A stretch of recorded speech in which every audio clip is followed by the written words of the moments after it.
to the Everyday is a New Day podcast and live show, the inspirational show about moving forward and choosing to be more of you, transmuting the self-doubt and stepping into courageously aligned confidence in who you uniquely are.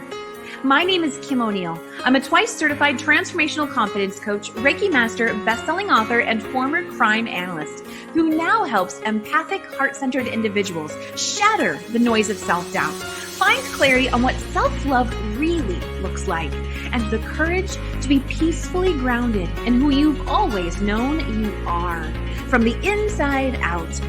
Join me for the live shows on Facebook and YouTube, and visit KimO'NeillCoaching.com for more info. Let's get to it.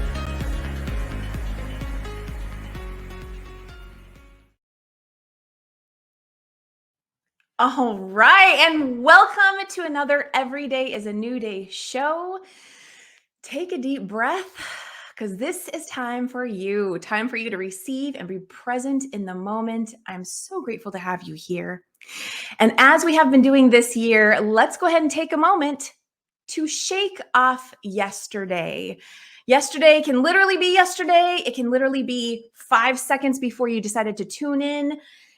Bringing yourself into this present moment, releasing things of the past, releasing what's weighing you down, releasing what may feel heavy, releasing whatever is taking you out of your power. Because your greatest power is in this moment. And there is always hope and potential and possibility for so much more in every moment. I want you to always know that and always be able to feel that. So just a quick little reminder, shake it off, shake it off. Woo! And let's start with a quote. So I have another quote I'd like to share with you today. Let me pop it up on the screen here. Since I did not do a show for St. Patrick's Day this year, I wanted to do an Irish saying that I found, and I love this one. May your day be touched by a bit of Irish luck, brightened by a song in your heart, and warmed by the smile of the people you love. And that is an Irish saying, and I want to include in there, I hope that you include the people you love, starting with you. So I hope you are including yourself in that. That's such a fantastic starting place. It's not about everyone else. You got to start with you, and then we can bring everyone else in. Then we can connect with everyone else, right? Have that beautiful connection moment. Starts with you. Wonderful. Well, I have another fantastic guest for you today. I'm really excited because he's got fun energy and he goes deep. I love deep conversations. And no pressure to my guest who can already hear me. But let me share with you a little bit about him first, and then we will bring him up on screen. So today we are going to be chatting with Jeff Lysowitz. Jeff Lysowitz is a critically acclaimed author and internationally in-demand life coach for heart-centered creatives and solopreneurs. He burns with a mission. I love his bio, by the way. He burns with a mission to inspire humans with a heartbeat and every flavor of creative to live their gifts and create meaningful lives of purpose, connection, success, and creativity. He is the author of Not Effing Around, the No Bullshit Guide for Getting Your Creative Dreams Off the Ground. He's helped his clients overcome fear of failure, their inner critic, imposter syndrome, and many other things. And to top it off, Jeff is also an award-winning musician and producer, a college songwriting professor, and a distributed filmmaker. And today we are going to be chatting about purpose, connection, creativity, and love. And with that, I'm going to bring up Jeff. Welcome, Jeff. Purpose, connection, creativity, and love. Hold on. I just want to shake it off from yesterday a little bit because it's a good opportunity. I like it. Feels good, doesn't it? It feels great. Absolutely. Thank you for having me on the show. You're welcome. And thank you for being here and being who you are in the world, Jeff. I love it. Might as well. Who else are you going to be, really? Exactly, right? Everybody else is taken, right? Yes. It's true statements, truer words never spoken. Jeff, before we get into our topic, will you just share with us a little bit more about, who you are and how you got into the work that you're doing today? I sense like really strong authenticity and awesome, high vibe, rich energy through just the little bits that I have gotten to know of you so far, and I love it. Please help us know more about who you are and how you got to where you are. I love it, and back at you as well. Seriously, yes. Okay, so how did this all happen? Well, when I was a little kid, I was what you might call a weird, friendless kid. Okay, all kinds of imaginary playmates and all that. When I was about maybe 7 or 8 years old, it was the late '70s, and I was at summer camp, sleepaway camp in the Pocono Mountains of Pennsylvania. Every night, you're a summer camper? No, but I've always wanted to go to the Poconos, so that's just really fun to hear. Don't mean to interrupt you though. Keep going. It's okay. So every night after dinner, they had this thing called free play, where the kids would just kind of run amok for an hour. And this one particular summer, there was an empty cabin.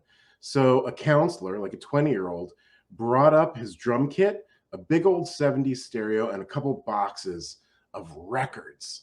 Okay, and now think about it. This is the late '70s. We're talking about Bowie, Tom Petty, Billy Joel, Zeppelin, like some seriously good tunes, right? So I'm just this little kid, and I would sit under this tree as the sun would go down and the fireflies would kind of come out, and I'd listen to this guy like play this music in there. I was like, whoa, something is up, right? And then one day he comes out and he's like, hey, kid, come here. I'm like, what? He's like, you want to come in and check this out? I'm like, yeah. And I go in there and he puts on the Who song, Won't Get Fooled Again. And if you know that song, this is a major rocker. And I'm sitting there in this empty cabin with a drum set and a stereo and this guy, and he just bangs the living hell out of this song. And my little heart explodes. I'm like, music is a big deal. That's awesome. Wasn't too much longer, a couple years later, whatever, I'm a teenager, the parents are like, what do you want to be when you grow up? I'm like, duh, rock star. They're like, oh, good Lord, no. Right? Anyway, I'm not going to give you my whole bio and all the million things in music, but I've done tons of stuff in music. I'm also a teacher of music and songwriting at a college, all this and that. I found really that, empowering people in their creativity and in their lives in general, because really everything we do is creative in a way, if you allow it to be, is a huge part of my personality. So I kind of put these two things together. I still do the writing. I've made films, the million photographs. I'll do tag team haikus with anybody on text, including you, Kim. And That's awesome. yeah. And so, I teach at the college, and then I do the coaching bit. And that is, all kinds of people. Like I've got, spoken word poets and rappers and songwriters and dancers. I've got a guy making a movie right now. I mean, it just like goes on. Like the coolness never stops. Right. So that's me. I love it. So I will just first preface, sometimes I get so into like loving a conversation that I just like forget that I'm the host. Oh yeah. Anyway, that's awesomeness. Okay. First thing coming to mind, would you like to do a haiku right now? Oh yeah, sure. So 5 syllables, 7, 5. You know how to do it. You want to start? I do. So the first thing that's coming to my mind is Jeff Lysowitz is. I'm trying to get in front of the camera. Jeff Lysowitz is, okay, on Kim's podcast of awesome. Oh yeah, baby. Woo! Nice. Perfect. I love it. Okay. Okay. That was fun. Thank you for playing along. That was fun. Not part of the regularly scheduled program, but still pretty fun. Future guests beware, or don't beware. You don't need to do a haiku with me on screen. Okay. So what I ultimately hear, and it's already pretty obvious, but you had such a deep love and passion for creativity and music, of course, in particular, that you found ways to make it a life, and you're continuing to evolve because creativity is something that's continually being generated and created and expanded and all that. You found ways to make it literally your life's work and to make a living off of it, to support yourself and thrive with it. And I mean, there are going to be some people who are saying, yeah, and I'm saying this because there are some people who don't see that possibility. Mhm. And so I love that you've been able to, not just be this child with a big vision and passion and all of that, but you're able to put it into a practical life plan for Yes. yourself. So Yes. And it has been both a joy, a tremendous joy and bliss, and an incredible challenge. I believe it. I completely Like, get that. Yes. like, you think just going to the job is tough? Try making the job every day. And that's what speaks to the level of passion and commitment to that passion that you Yes. have to have in order to be able to allow it to be your career and how you support yourself and all of that. I get that. Absolutely. I saw a rock star interview one time, of which I've watched and read about 10 million. And this guy said, I forget who it was, but he said, if you as a young artist, or as a musician, if you can do anything else in life, do it. Right? And Yeah. if you really can't, then you are full on. This is your destiny. You have to do it, and you have to do it with everything you've got. I believe it. I believe it. There are just some things you cannot sacrifice. If you know that like your soul is going to be crushed by doing anything else, you cannot do that to yourself. I wholeheartedly get that. Okay. Yeah. Okay, Jeff. So thank you. Thank you for sharing a little bit there, helping us. Yeah, right. You've got such good gesticulations. I love it. You're always like dancing and doing haiku over there. That's energetic haiku. Absolutely. Okay. Mhm. So, well, thank you. Thank you for recognizing that. I love being in the flow of that. And I am now going to ask you, I've got a few questions here for you. Of course, Jeff helped me with these questions with him. And so it's awesome sauce. But I'm going to ask you, Jeff, the first question is, you have a quote. This is one of Jeff's quotes. At its best, creativity is a way for us to be seen, expressed, and connected. I love that quote, and I would love for you to explain that further. Absolutely. One of my best lines, I gotta say. Okay, so what does this all mean? How do we dig into this? Well, in this world, so let me say how I got to this. Yeah. I have had what I would say pretty solid success in creative fields. Never hit the top of the charts or anything like that, but a lot of success. And what I realized is, at its best, creativity really is about being seen, expressed, healed, and connected. Okay. And in the modern culture, of like celebrity and this and that, this really gets lost. And it's too bad, because it is the truth, at least according to me. So let me explain this a little bit. To be seen. Typically in this world, I believe most people are not seen. If you're driving down the freeway or walking down the street, you're barely noticed. Right? Then you've got your next level of people. And that's like maybe people you work with or you kind of see at the coffee shop, those kinds of things. They may sort of know you and see you and get you in a way, but probably not that much. And they probably don't really care all that much either. And then you've got your inner circle. And that would be, your really good friends or your partners, or your kids, or your family, or something like that. And hopefully they do see you and understand you. But in my experience, they typically don't see all the parts of you. They don't really get the whole picture. So that's the seen part. What is expressed all about? Well, in my definition, expressed is really just moving from the potential to the actual. Okay. So think of a dancer who's sitting in the corner Saturday night, that disco ball spinning around, the beats thumping, right? She is not expressed as a dancer until she gets out on the dance floor and starts shaking it. So Right. that's the expression. It's just the doing of the thing. Okay. Okay. So about being healed through our creativity. Well, I believe that pretty much anyone who has created anything with authenticity and vulnerability understands that there is a healing in this process.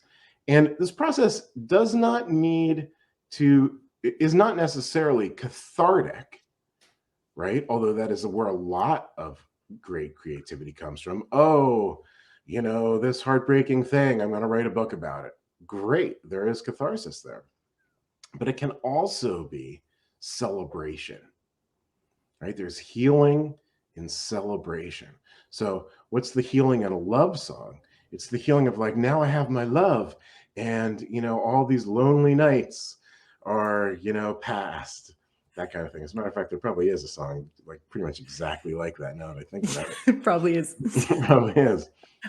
Okay, so when we are seen, expressed, and healed through our creativity, we give our gift of creativity to the world. And that is not necessarily Madison Square Garden, top of the New York Times bestseller list, something like that.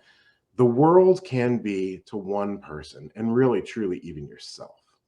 Okay, when you give the gift of creativity to the world, you become the gift, because you show others that they can be seen, expressed, and healed. And when we do this, we then elevate creativity from just like, oh, that's a pretty color, or that was an awesome haiku, to like being in this secret ninja army that helps the world connect. Okay, because creativity at its best is a way for us to connect. When you think of your favorite songs, your favorite books, your favorite movies, paintings, all this stuff, the reason why it's so powerful is because we're connecting with the intention of that artist, that character, or that story, or that melody, or that lyric, or whatever it is. So that makes being a creative so much bigger than like, just fame and fortune. It's like you're in the secret ninja army. And of course we all I want to love be in that. You're in the secret ninja army, Kim. I know it. You are too, Jeff. I know. We're creative warriors. I know. We're doing the thing. Doing the thing. Totally doing the thing. Okay. I love that. It's okay. So especially when you included the word, all the words in that are awesome. Seen, expressed, connected. And my favorite one is when you threw in healed. I love, love, love that. So, okay. So why do you believe so few people are living lives of purpose, connection, creativity, and love? Yeah. Well, I believe that when we are born, when we are little kids, we are built, literally built with all of that, right? We just Yes. have that love and that playfulness and that expansiveness and curiosity, like all these beautiful things. And that's great. And if you watch a typical kid grow up, what happens is at some point they start to become a little self-conscious, right? Somebody tells them something, oh, that's not good, or you're not good enough or smart enough, or they get these kinds of messages, right? So they start to tamp it down and tamp it down and tamp it down, because one of the things we all want as humans is to be part of the tribe. It's to be part of the group. Right. And to belong. And way back in the day, if you got booted out of the tribe, you would die. Like you can't live alone in the woods forever, Yeah. So this is kind of part of our biology and our whole system. The unfortunate part is that it's been amplified so much through so many systems, including marketing messages, educational system, peer groups, family, even government, things like this. So if you get these messages and you believe them, you're in trouble, right? Right. You need to really tune into who you are and open up and first know who you are, because without that, like, what are you doing? Exactly. You have to know who you are. Absolutely. Yeah. So you know who you are, and then you find what really lights you up. And I like this concept from Japanese culture called ikigai. Okay, you know this, right? Yeah, I'm familiar with it. Okay, so it's the intersection of what you love, what you're good at, what the world needs, and what the world will pay for. Right? If you can hit that sweet spot where you got all four of those things going, the Japanese call it a reason for living, right? It is just this beautiful life because you can move within what what you love and what you're good at and what the world needs and what somebody is going to pay you for, right? I think a lot of people find that really challenging. It is really challenging. Yeah. But it's also really possible. Like it's more possible now than any time in human history. Yeah. Okay. Let's just be clear about that. Say more about that. Say more about how that is. A lot of people are discovering that for themselves already, but for anyone who's feeling still somehow stifled or stuck, or maybe they're simply being held back by fear to make those changes, to really let their ikigai, click into place. Right. What added thoughts do you have about that? Well, first of all, let me say getting paid to be the biggest truth of who you are is fantastic, but it's not necessary to get paid for it. Okay. People get confused about this. Okay. If you love to paint and you can't sell a painting anywhere you go, keep painting because you love to paint. Yeah. Right. Getting paid is it's almost like the bonus. Right. Right. So that is like, the first message in there. Understand what you love, who you are, and just do the thing, that expression we talked about. Right. Just do the thing. From there, we need to think more creatively. If you want to get paid, because some people don't even want to get paid doing their thing. Right. So I played with this amazing guitar player in college. Amazing. Like this guy was so good. And the band's starting to take off. And I'm like, okay, we're going to go on tour. We're going to make money. We're going to work on this. And he's like, working on it sounds like work. I just want to jam. Okay. So that's what happened. We just jammed, and it still was awesome, but who knows what that band could have been. Yeah. So different strokes for different folks. Yeah. Yeah. And that's totally fine. Right. It's what you need. And, I knew another guy who's a great drummer. He was also like a double PhD who was like designing the next level of air traffic control. Like this guy was very highly paid, very highly educated, and he loved to drum. And this dude, we jammed, we played, and he was like, I don't particularly care about making money with my music. I got a great day job. I can buy any drum on earth. I'm like, okay, well, that's a good strategy too. Kind of wish I could do that. I think you have the better gig, the gig where you actually get paid for doing what you love and what allows your soul to be expressed creatively. I think it's important for everyone to do have the right combination that works for them, as long as they're happy and their soul's singing. But I don't know, to do anything that's not really making your soul sing just because that's what makes you money. I don't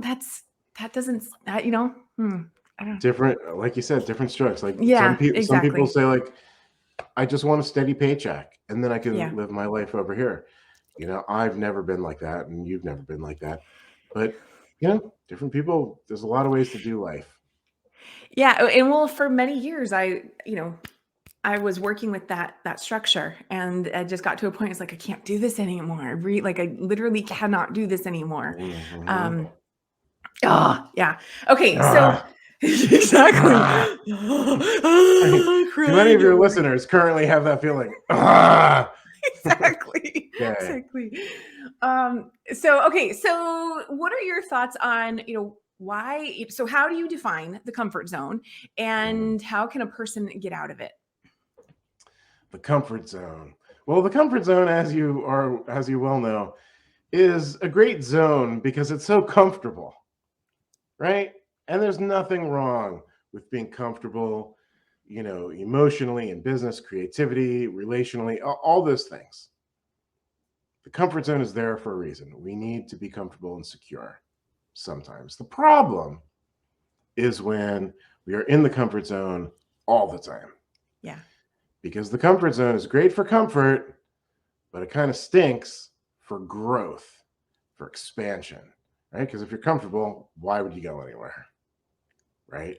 Exactly. Yeah. So how do you get out of the comfort zone?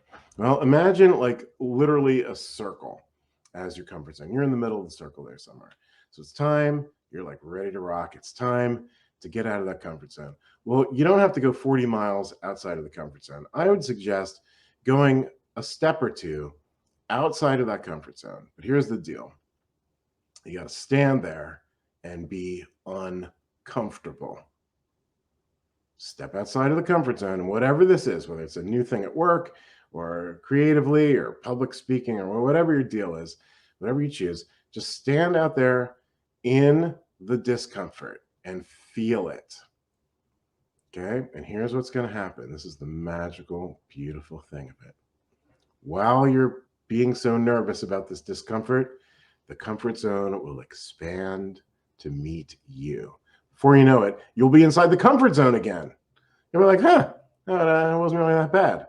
Okay, right? So what do? Step out another foot or 2 or 10 outside of the comfort zone. Feel the discomfort and boom, expansion again.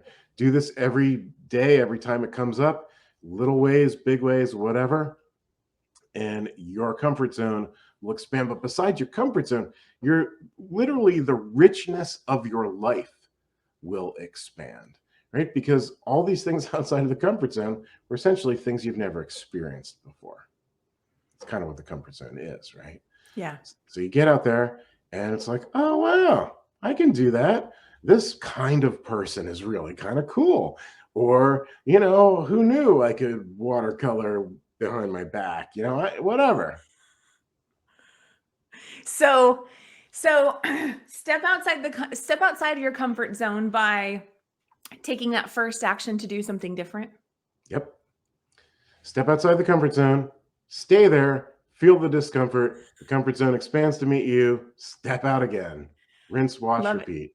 Yes. Love it. And I think I like, there's like 2 key words in that. It's that take that step first, like do the thing that takes you out of it. Mm-hmm.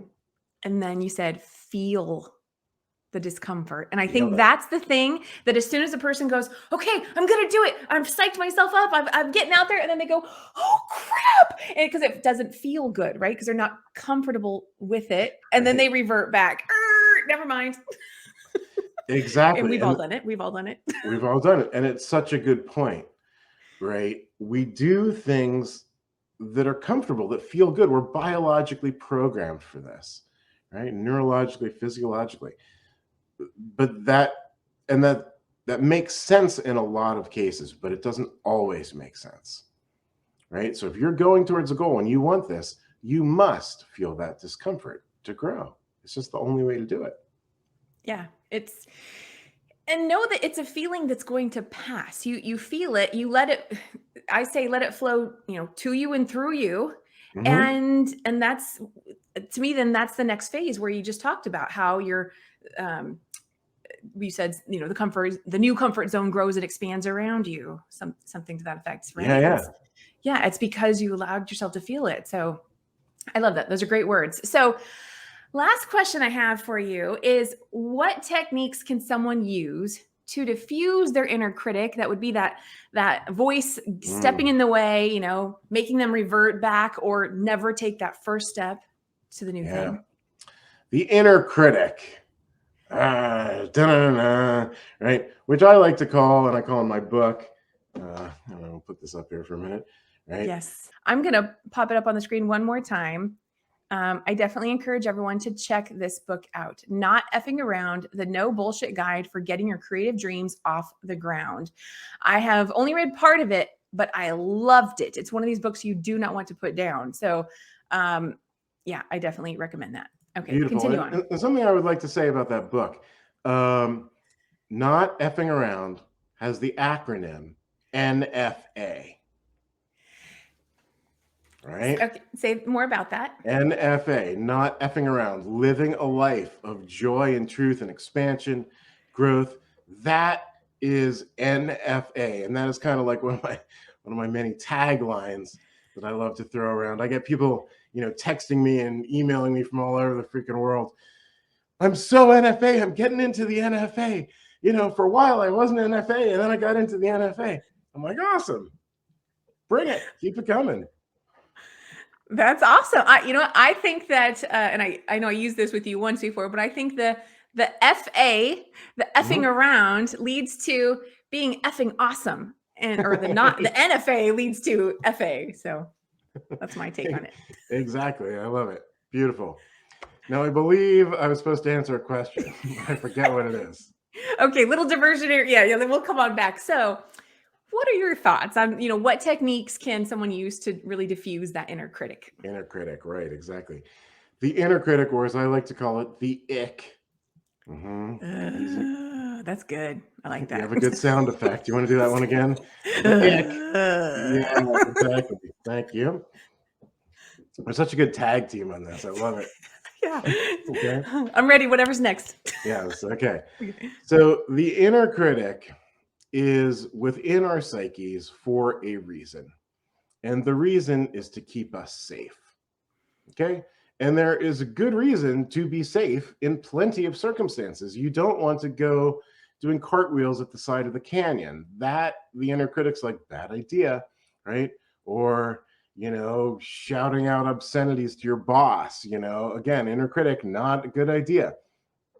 These kinds of things. However, in the modern world, the inner critic seems to have gotten way out of place and amped up its energy and its influence within us in ways that are not helpful. And really, as a life coach, that's the big thing. What is helpful? What is good? Okay. So how do you quiet the inner critic? Okay.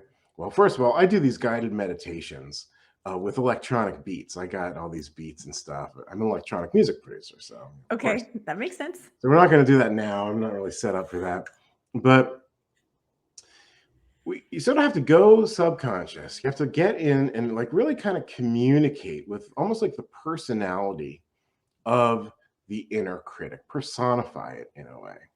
Okay. Let it understand that you are in charge of it. It is a part of you. There are many parts of us, and they are all acting in service to the whole. However, sometimes some of these folks, like the inner critic, think they're so fantastic and they start shouting it out all the time, right? Yeah. So we need to let the inner critic know that it is not the boss, that you are the boss. But here's the real trick. And this is counterintuitive, but it works. Okay. And that is when you come in contact with the inner critic, you let them know that you're the boss. You also thank them, thank it, him, her, whatever, for its service to you. Thank you for keeping me safe. Okay. And I will let you know when I need you. Right? And then here's the big one. And you got to do this for reals or it's not going to work. You love the inner critic. You got to just shower that thing with love. And guess what? It will just, it's like, okay, sorry, I didn't understand the gig. I'll be cool, right? Kicks back. It's still going to come up, right, in your life. And then you just have the meeting again. You just, there's the right level and place for it. And if it gets too much, not good. I love that. I mean, I hear you talking about inner dialogue and, self-love. That to me, this is all part of that. Sure. And what was the other thing that was just showing up for me as you were talking about this? Um, is the follow-up question. This is what was showing up. Is the follow-up question of, so what would you say to the person who's going, okay, okay, wow, this is awesome. I love this idea. I want to do this, but maybe they're still trying to discern what's their inner critic and what's really like, the the the person who's fully in charge of them. If that makes sense. What would Yeah. you say for the person who's still in the process of trying to discern when there's a different voice kind of taking place? Well, one thing they could do is call me and I'll do this guided meditation with them. Okay. But another thing they could do is sort of do your own meditation, right? Yeah. When we're in active mode, when our brains are too active, it's basically sort of a disaster in a lot of ways, right? We need to really sit down and practice meditation. And what will happen eventually, maybe not in the first 5 minutes, but you do this for a while, the truth of any situation will start to rise, and it won't rise from your brain. Yeah, you know what I'm talking Keep about. keep talking. Keep going. Keep talking. All right.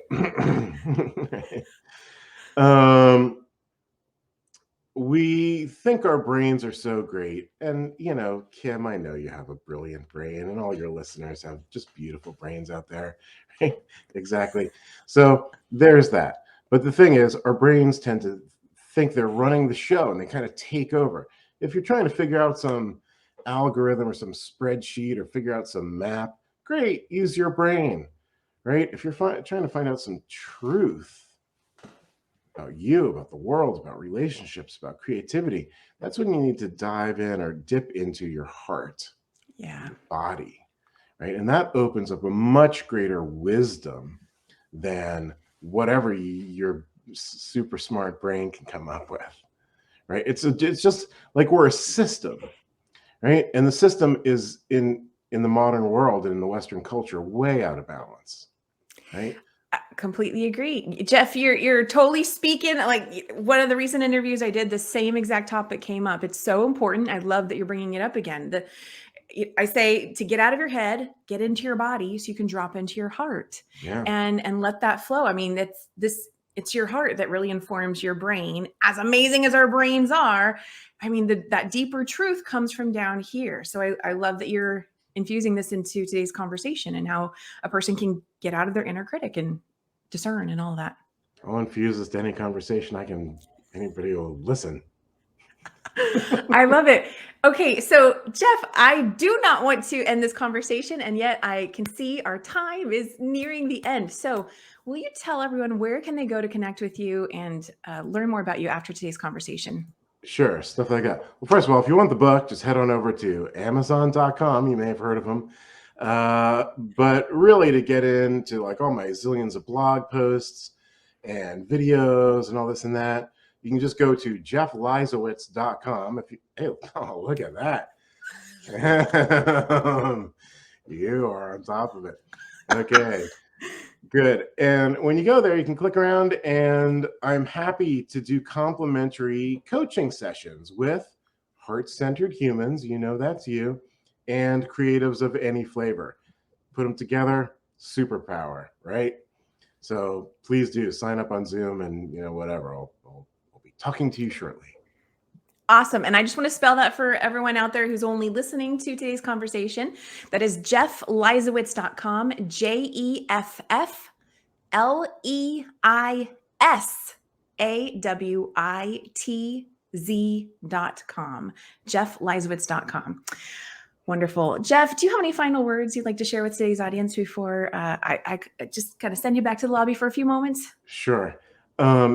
Kim, I know your audience knows this already, but I just have to say it anyway. You're freaking awesome.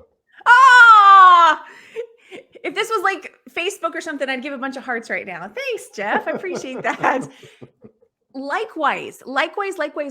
And I'm just going to give everyone a reminder about this book. If you are in that space of like, oh, trying to, get your creativity going and bust through that inner critic and all of this book is awesome. You will be inspired for sure. I know it. So definitely check out Jeff's book, Not Effing Around.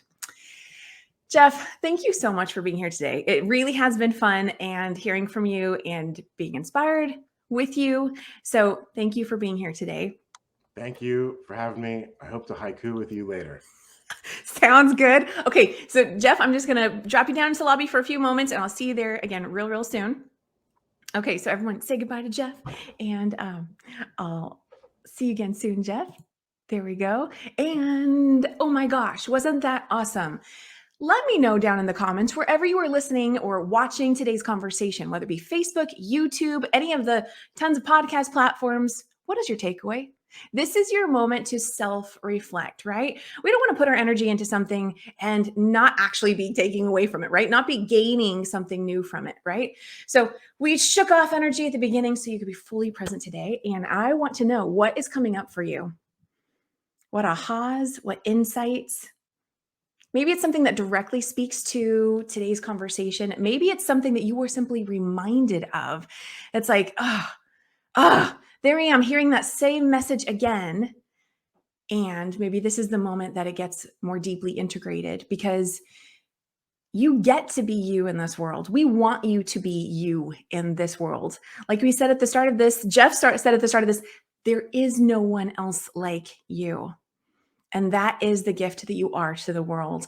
But first, you got to own it and love it first for yourself so others can love it and appreciate it too. So with that, again, I got to close out the show.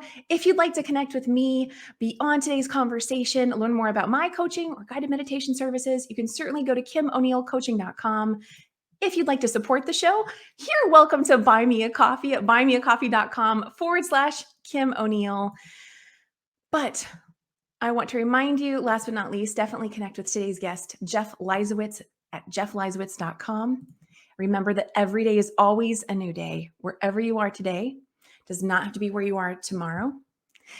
And every moment is a new opportunity to make a new choice, to choose a new feeling, to do something different, and to be more of you. Have an amazing day, and I'll see you all again soon.